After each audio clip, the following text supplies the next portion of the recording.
Hi, everyone, and welcome to the SYSTRAcast podcast. Today, we're filming the Next Gen Meets podcast, where the Next Gen meets Katie Hall. We're aiming today to connect the next generation with emerging voices and senior leaders within SYSTRA UK and Ireland. Katie, thank you so much for joining us today. You're very welcome. Thank you. Just to kind of get us kicked off then, could you kind of give us a snapshot of how you've kind of got to your position today, any kind of key points and milestones that you want to share with the audience? Yeah, it's been a really interesting career, but one that's been spent at SYSTRA. I was a geography graduate and joined the company starting in a graduate position in transport planning, and I've held a few positions through the company as I've sort of progressed to my current role as the business director for transport planning for UK and Ireland. So Brilliant. Amazing. So what is it that kind of attracted you to transport planning? So you mentioned you did geography as an undergrad, and then kind of looking back, was there anything that sparked that interest? yeah, I mean, to be honest, I actually wanted to be a sports scientist at A levels, and then I wanted to be a criminologist when I was at uni, and that was even while I was studying geography because I was interested in that kind of link between urban form and human behaviour, and I think that's what drew me to geography and therefore to transport planning. It's that interaction between humans and the environment, and I felt like I'd walked around a lot of um, careers fairs that were management consultancy and other areas that I just either didn't really know what they actually meant or felt I don't feel qualified to do this. Whereas I felt transport planning was something where I could really apply what I'd learned in my degree. So Yeah. that was a really good way in. A bit of a happy coincidence, but it's worked out really well, I think. Yeah. I also studied geography at undergrad, and I feel like it's the sort of degree where you get to tap into so many different areas, similarly in the consultancy kind of world. What sort of aspects of the role in consultancy have you been found particularly enjoying, and any that are particularly challenging? Yeah, I think the range of stuff that we do as Sister as a business is massive. I think even once you're in it, you realise that there's whole other areas that you weren't aware of. I've always been in the transport planning sector because I think that has that early stage kind of consideration right through to looking and saying, has what we've invested in been value for money? Has it delivered the outcomes that we expected? So I've really enjoyed all aspects of it. I think the business case, the appraisal, making the case for investment. But I moved a little bit more into the behaviour change and research area as well, because I think actually human attitudes, behaviours are really interesting. I'm often like, catching my friends and saying, but why did you choose that route? What was it that or what would make you change your mind about this? And I think it's so important that we as transport planners bring that into our consideration, because actually it's all about how humans behave and what they do in their daily life. Yeah. Yeah, no, I agree. So I know that you said that you've had most of your career, if all of your career, at SYSTRA. Mm. So is there still been opportunities where you've stepped outside your comfort zone, and what did that look like for you? Yeah, absolutely. I was really fortunate to be seconded a couple of times, and that really gave me a good insight into sort of what the other side might be, particularly public sector. So I did a role at the regional assembly when that existed in the southeast, and that was all about supporting them to create a program of investment across the southeast. So they were looking not just authority by authority, but what are the big schemes, multimodal transport, and how do we prioritise those? That was really insightful, and lots of sort of going around and seeing lots of local council meetings and talking to councillors and understanding how local politics plays a massive role in transport at that level. Mm. And I also moved on and did another secondment at TfL. Spent a long time there working with their active travel team. We were looking at barriers to cycling in outer London, trying to understand, why those car dependent areas were so car dependent, actually, even though they were counted as London and to have good public transport networks, but the cycling infrastructure was just non-existent. So some really interesting research and again engagement with stakeholders. So I felt that gave me a good balance and a good sort of, but I was quite keen to return to base and still get a variety of projects at SYSTRA as well. Yeah, amazing. It sounded like those opportunities almost like gave you the opportunity, they gave you the chance to see another perspective, but ultimately your kind of heart lay with the transport planning at Uh, SYSTRA. I think so. I think consultancy is just so interesting in terms of the number of different interactions and projects that you can get involved in. And I think that's what I enjoyed, the variety. If something's not going very well, sometimes you can at least just step onto something else for a bit. Sometimes a change kind of can spark ideas across different projects. So I think and I like the pace of it as well. I do like that challenge and want it to be fast moving and want it to be delivery focused. And I felt consultancy offered that. Yeah. When you were kind of moving into these secondments, were you having to adjust to different teams and like different dynamics? Yeah. How did you kind of adapt to those situations? Yeah, I think and I felt still quite junior in my career at that stage. So it was intimidating a little bit to try and, to come in. But I think what helped was in both of those cases, I was on, I think, a 4-day-a-week secondment. So I quickly could become embedded with that team because I was spending most of my time there. But at the same time, I didn't completely lose touch with my team at SYSTRA. But I think it is about a little bit having to put yourself out of your comfort zone, and kind of most people, once you start to talk to them, are really happy to help and want you to do well. And so yeah, there's quite a lot. I was thinking the other day when my microwave finally gave up the ghost. This is actually was given to me by someone that I work with at the regional assembly. I got it for free off him like 10 years ago.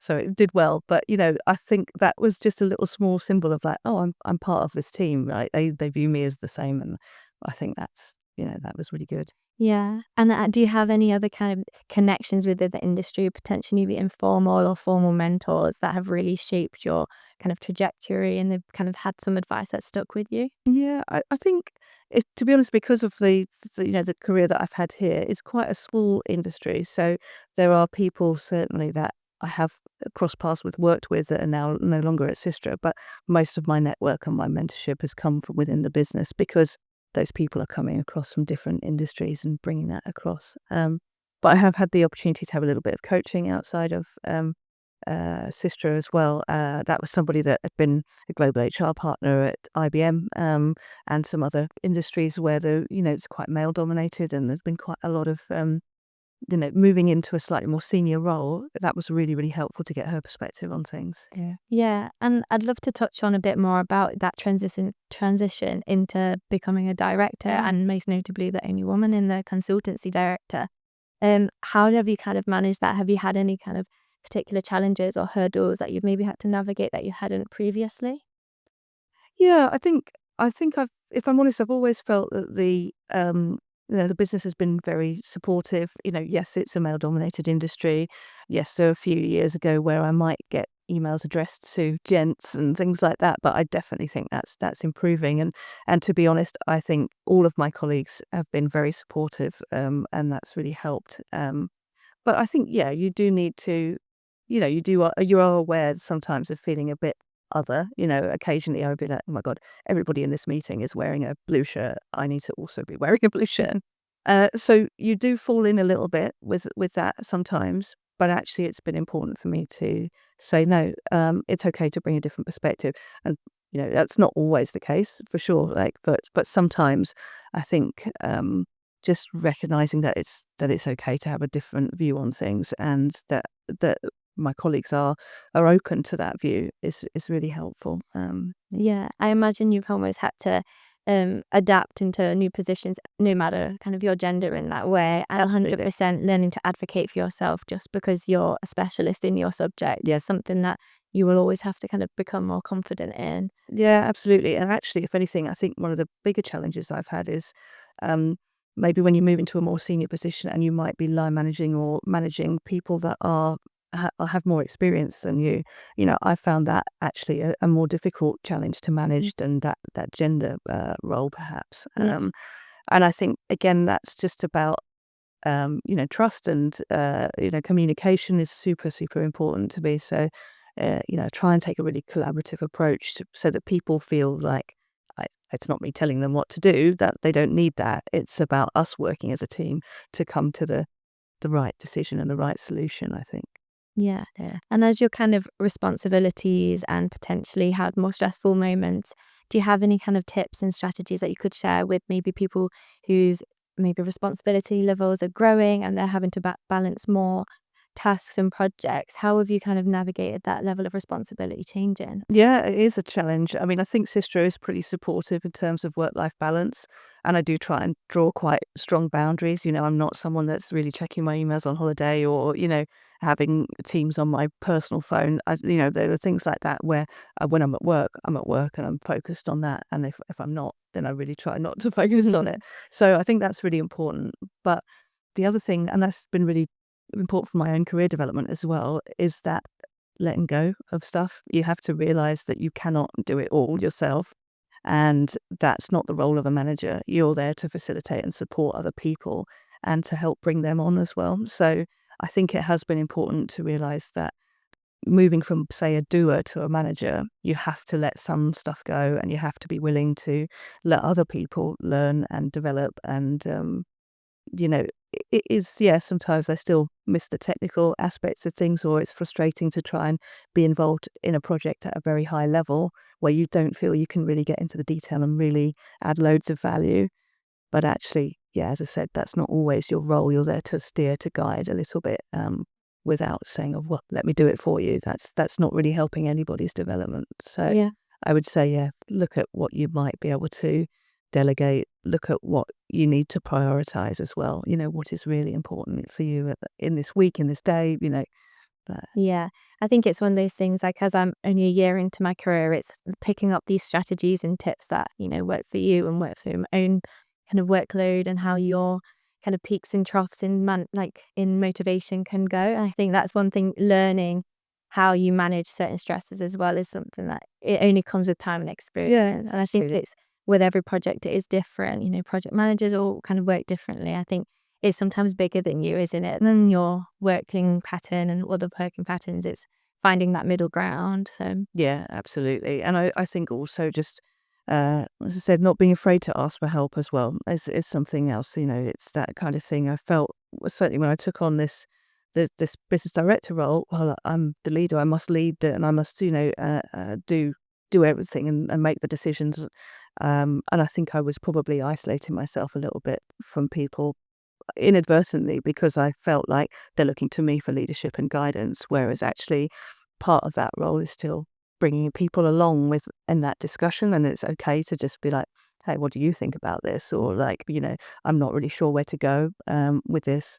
And that goes back to mentorship, but also to your peers and to your team as well. yeah, because I think nowadays mentorship, like, it used to be so traditionally viewed as in, you have a mentee and it's someone more senior. Whereas I think now there's a change in approach where it's actually you have like peer to peer or actually reverse mentorship. Yeah. We can all learn things from different kind of ages and seniority levels.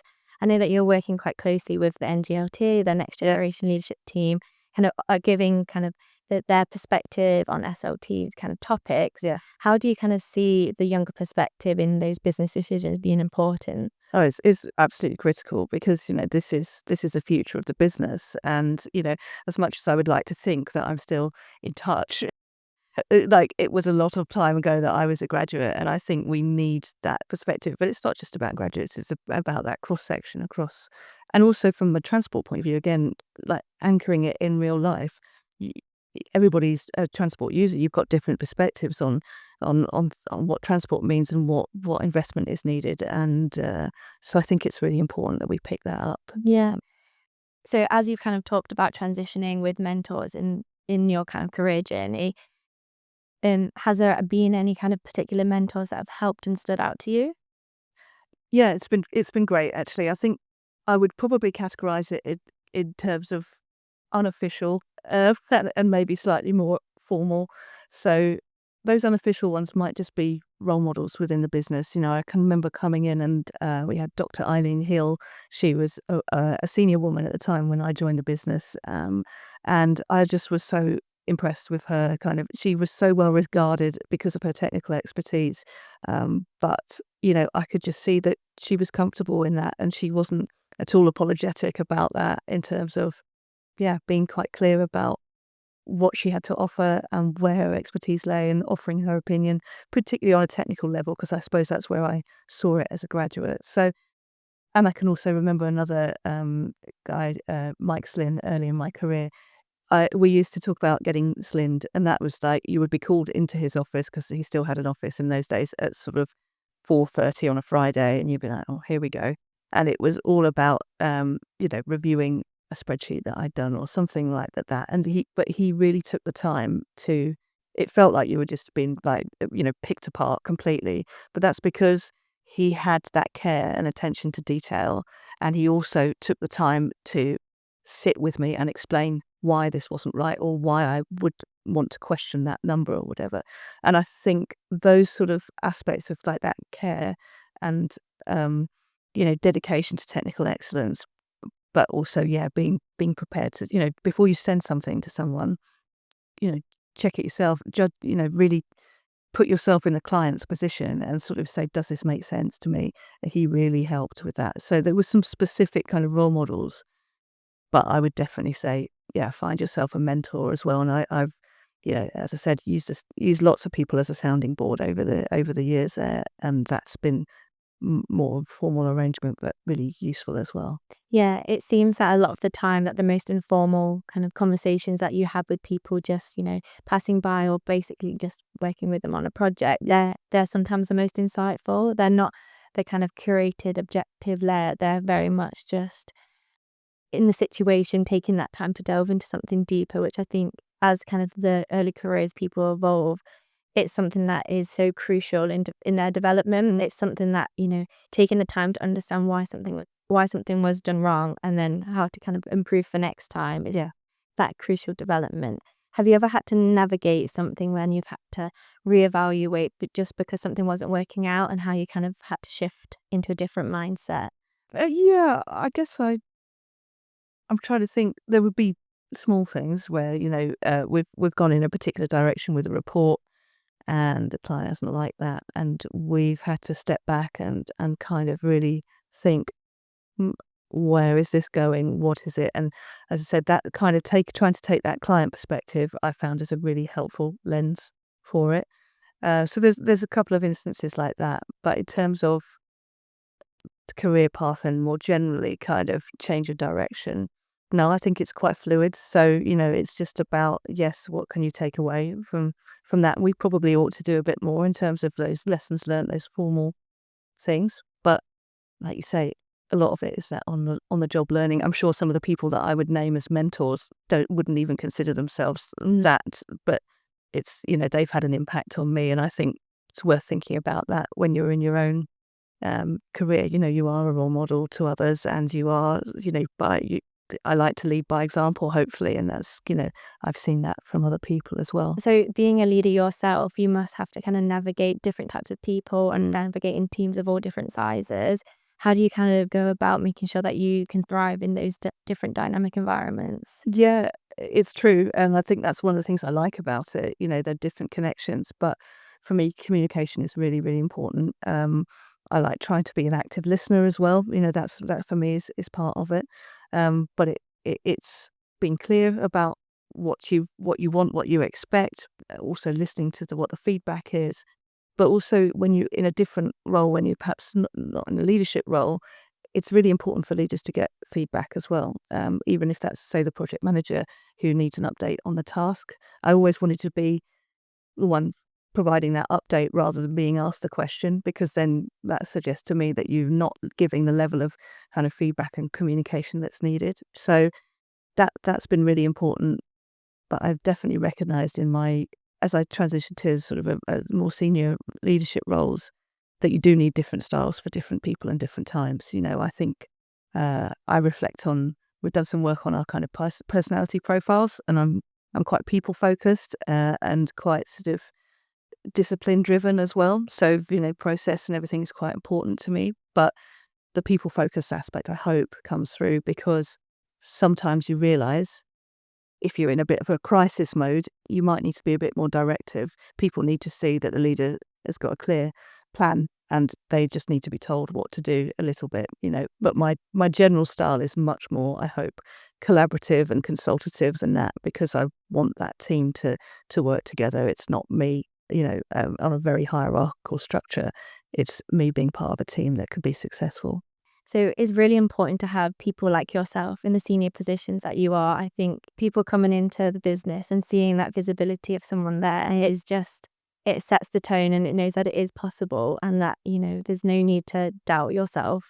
Is there any kind of advice that you could share to people wanting to kind of progress in their career or just looking to make the next step? Yeah, definitely. I think, well, like you were saying, if you could see it, you can be it. And I think there is something about that. It does help, and it's important, and it's incumbent upon the business as a whole to support people, to allow that. And I'm not just talking about women in senior positions. That's lots of different role models in different areas of the business. I guess my advice, going back to the comfort zone aspect of things, that is really challenging, but try and say yes to opportunities that come your way. I feel like when my career's taken a significant step forward, it's probably been from things that I wasn't 100% sure about to begin with. We had this huge commission for the Airports Commission when they were looking to run public consultation. And I think I was put in as project manager when I was on holiday. The bid was submitted.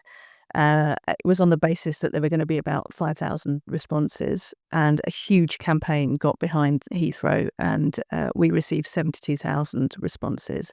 And this project just grew and grew and grew. And so, I mean, in a way, I didn't even actively say yes to that. But I think once, I came back from holiday and they were like, we're gonna win this, Yeah. deliver this. That project was game changing for me, I think, because I was really fully absorbed in it for months. We grew the team up to like 25 people. We had temps in, we were fully focused on it, and I was, there with the client and everything else. And thankfully, also, it was financially a profitable piece of work. And I think that raised my profile within the business. I got the opportunity to present at the SLT and, explain how we'd got on with this project that was extremely politically sensitive as well. So, you know, if you'd told me that that's what the project was going to be like, I would have been like, I don't think I can do that.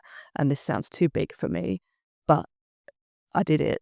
And I had the support of the team around me as well. So I think definitely one piece of advice would be take the opportunities that are there. If you're not sure, give it a go, because most of the time you learn by doing, and you can learn a lot even if things aren't going well. And it's as long as you take that on board and take it forward, Yeah. that would be great. It's almost like the advice is like, if you don't think you're kind of ready for it, more of a reason to do it. Yeah, Like, just give it a definitely. go. Just try it, and you're not, certainly my experience as sister is, you're not going to be left on your own. You've got the team around you. And if you do ask for help and if you do ask questions, then you'll get the support that you need. Yeah.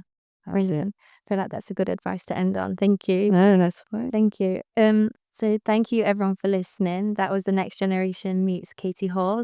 You can find all of our episodes on the SYSTRAcast website, along with YouTube and wherever you get your podcasts from.